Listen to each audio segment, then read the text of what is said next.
जगह से दूसरी जगह ट्रांसफर हो जाते हैं उसके राइट्स एंड लाइबिलिटीज, तो उसको डिस्पोजल कहा जाता है। डिस्ट्रीब्यूटर क्या है, एक बंदे ने, मैन्युफैक्चरर या इंपोर्टर है, उसने अपॉइंट किया हुआ है कि जी फलां एरिया में तुम मेरी सप्लाई पहुंचाओगे, वो डिस्ट्रीब्यूटर कहलाता है।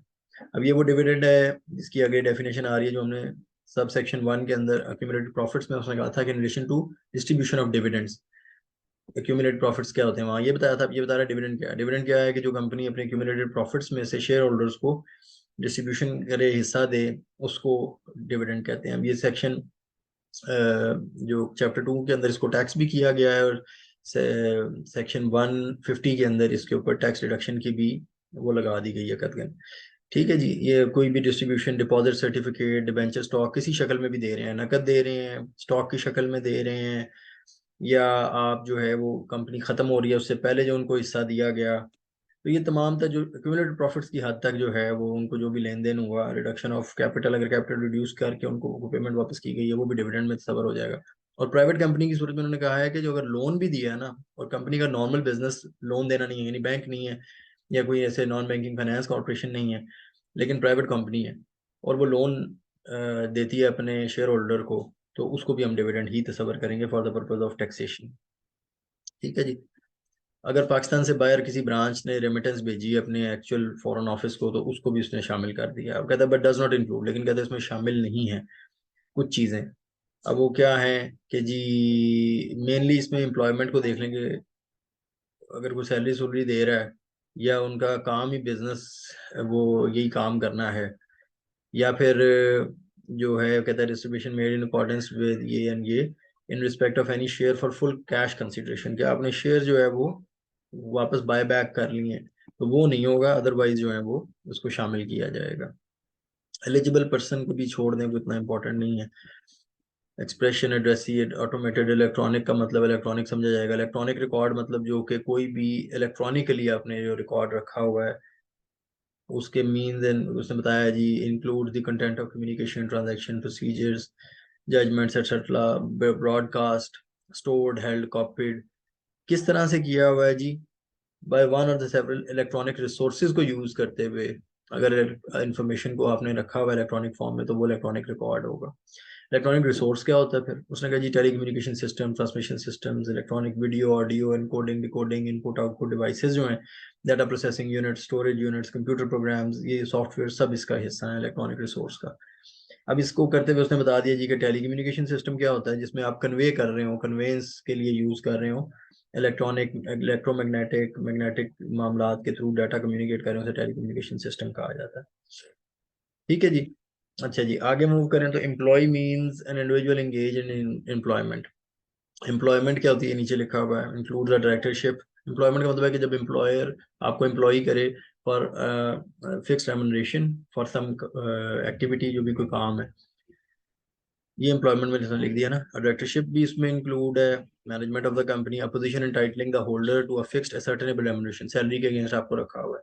द होल्डिंग और acting of any public office holder, आप चाहे प्रेसिडेंट ऑफ पाकिस्तान क्यों ना हो, तो आप एम्प्लॉयमेंट में गए हैं। तो एम्प्लॉई जो है वो एम्प्लॉयर उसको इंगेज करता है for the purpose of employment. ये है ये सेक्शन 12 जो सैलरी को पढ़ाने के लिए आपको एम्प्लॉयर एम्प्लॉय एम्प्लॉयमेंट को डिफाइन किया गया है, ताकि अगर कोई कहे कि मैं एज ए सैलरी ये अमाउंट ले रहा हूँ, ना कि पेमेंट फॉर सर्विसेज ले रहा हूँ, तो वो यहाँ पे इस पे पूरा उतरेगा एम्प्लॉयमेंट की डेफिनेशन पे, तो फिर ही वो सैलरी मानी जाएगी। Fast moving consumer goods mean consumer goods which are supplied in retail market as per daily demand. अंडा, टमाटर, आलू, टीडा, ये सब जो है फास्ट मूविंग कंज्यूमर गुड्स हैं। इसी तरह मेडिसिन भी जो है वो भी जो एक्सपायरी जिनकी बहुत छोटी हो, उनको भी फास्ट मूविंग कंज्यूमर गुड में शामिल कई जगह किया गया है।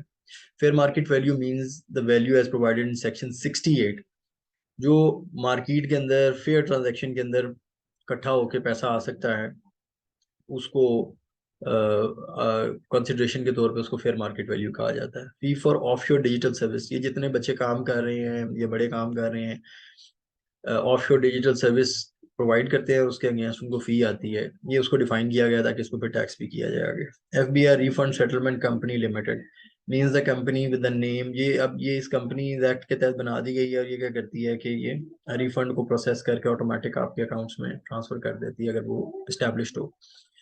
अच्छा जी, इससे अगली जो हमारी डेफिनेशन है that is fee for technical services.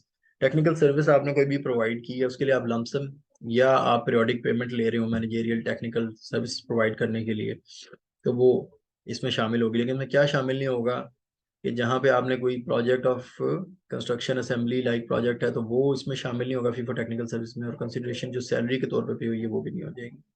Financial institution means as defined under companies act, वो फाइनेंशियल इंस्टीट्यूशन हो गया। Finance society includes cooperative society accept money and deposit from others. Firm means the firm as defined in section 80। कौन source income section 101 में हमने पढ़ा है, यानी ये होती है एसोसिएशन फॉर अर्निंग प्रॉफिट। अब दो या दो से ज्यादा लोग मिल के टू अर्न प्रॉफिट जब अपने आप को रजिस्टर एज ए फर्म करा लें। कौन सोर्स इनकम होती है जी कि जो पाकिस्तान की ज्योग्राफिकल बाउंड्रीज से बाहर से आ रही हो, वो रेजिडेंट की भी हो सकती है, वो नॉन रेजिडेंट की भी हो सकती है। ग्रीन फील्ड इंडस्ट्रियल अंडरटेकिंग, ये कॉन्सेप्ट आया है जी। ये फॉरेन सोर्स इनकम के साथ पाकिस्तान सोर्स भी देख लें, जो पाकिस्तान में से ओरिजिनेट हो रही होगी इनकम, वो पाकिस्तान सोर्स इनकम में आगे आएगा पी में। Greenfield industrial undertaking means a new industrial undertaking, नई इंडस्ट्रियल अंडरटेकिंग। इंडस्ट्रियल अंडरटेकिंग की भी आगे डेफिनेशन है कि 10 लोग अगर इलेक्ट्रिकल या मैकेनिकल एनर्जी को ट्रांसमिट करके अगर वो कोई अपना कारोबार या बिजनेस कर रहे हैं, और अगर उसके बगैर कर रहे हैं तो 20 लोग, तो 20 लोगों का कारोबार जो है वो इंडस्ट्रियल अंडरटेकिंग होता है। तो ग्रीन फील्ड इंडस्ट्रियल अंडरटेकिंग क्या होगी कि जो नई इंडस्ट्रियल अंडरटेकिंग लगाई हो, जिसके लिए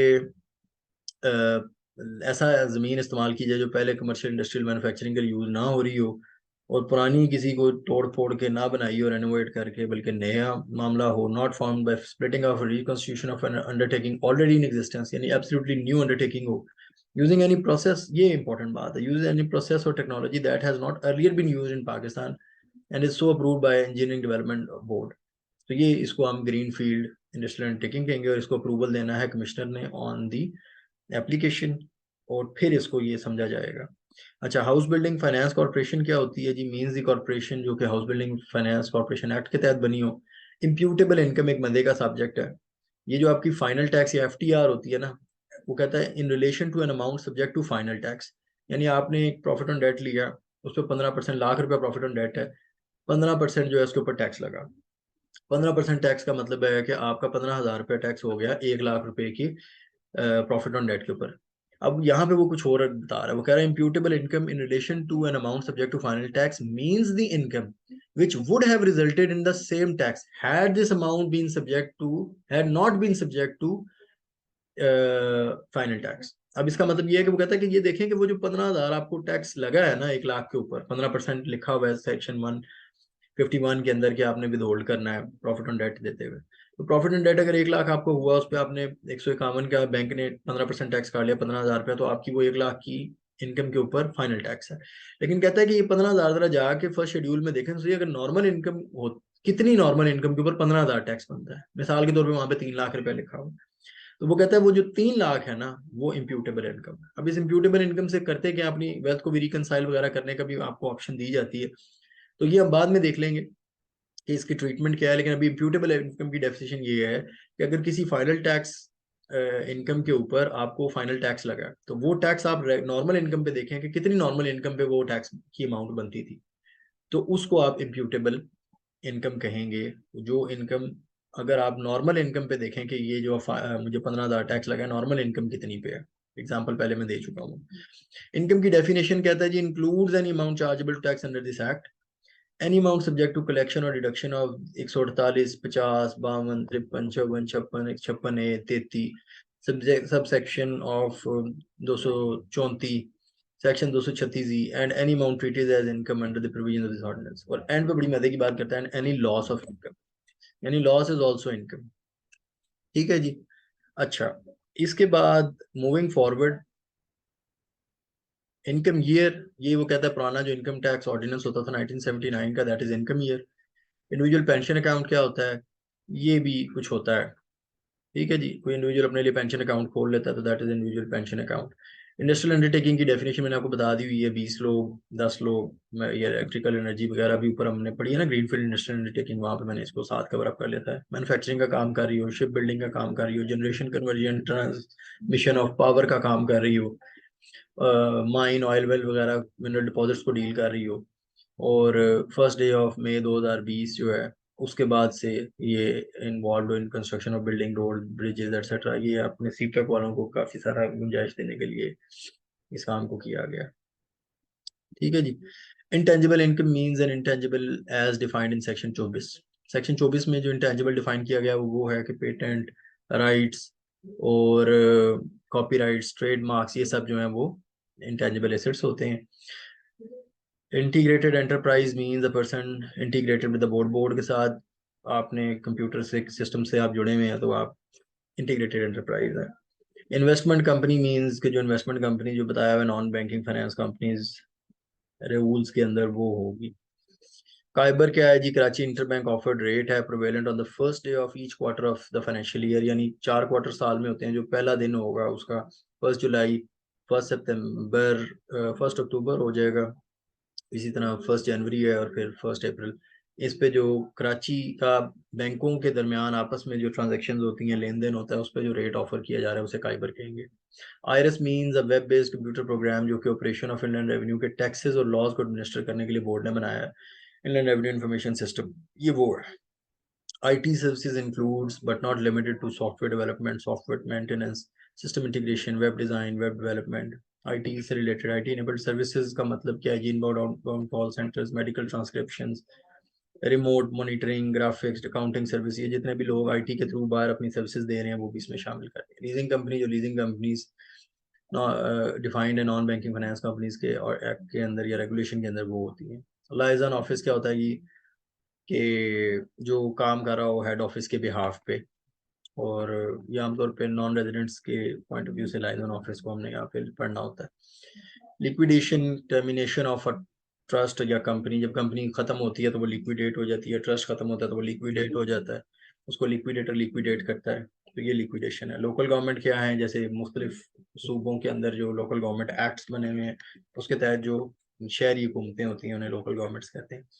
मेंबर को in relation to association of person, यानी AOP या फर्म के हिसाब से उन्होंने कहा पार्टनर ऑफ अ फर्म को यहाँ पे लफ्ज मेंबर यूज किया गया। माइनर चाइल्ड कौन होगा? माइनर चाइल्ड वो होगा जो 18 साल से कम उम्र का टैक्स ईयर में बच्चा होगा, उसको माइनर चाइल्ड कहा जाएगा। और इसकी इनकम जो है ना वो जिस माँ बाप में से जिसकी इनकम ज्यादा है उसके साथ इसकी इनकम को क्लब कर लिया जाता है। और आजकल आपको पता है डिजिटल मार्केटिंग और डिजिटल ये सोर्सेज के थ्रू जो इनकम आ रही है तो बच्चे भी कमा रहे हैं, तो दैट्स अ गुड हेड। मुदारबा या मुदारबा सर्टिफिकेट, ये मुदारबा फ्लोटेशन एंड कंट्रोल ऑर्डिनेंस 1980 उसके तहत बनाए गए हुए अदारे हैं। और वो जो वहाँ पे आप मुदारबा सर्टिफिकेट जो मुदारबा इशू करता है अपने कस्टमर अपने मेंबर्स को, तो वो मुदारबा सर्टिफिकेट है। म्यूचुअल फंड क्या होता है? ये बेसिकली एक आपने पोर्टफोलियो बना लिया होता है पकड़ के 6 7 8 10 सिक्योरिटीज को लेके, और उसमें आप इन्वेस्ट कर देते हैं। SECP ने म्यूचुअल फंड्स को अप्रूव किया होता है, स्टेट बैंक ने भी इसके ऊपर पॉलिसी दी होती है। तो जो म्यूचुअल फंड होता है वो पोर्टफोलियो अगर प्रॉफिट में तो आपको प्रॉफिट मिलता है, अगर नहीं है तो उस हिसाब से आपको लेके चल रहे होते हैं। NCCPL national clearing company of Pakistan limited, ये बेसिकली नेशनल क्लियरिंग कंपनी जो है ये क्लियरिंग हाउस है फॉर द शेयर ट्रेडिंग। जो शेयर ट्रेड होते हैं शाम को, नेट अमाउंट जो आपकी पेबल या रिसीवेबल होती है वो ब्रोकर चलाता है अपना सिस्टम, तो वो NCCPL को भेज देता है और NCCPL उसके बैंक अकाउंट से पेमेंट ले लेता है। Non banking finance companies mean NBFCs, ये जी इतनी कोई जरूरी नहीं है, बैंकों के अलावा फाइनेंस कंपनीज को नॉन बैंकिंग फाइनेंस कंपनीज कहते हैं।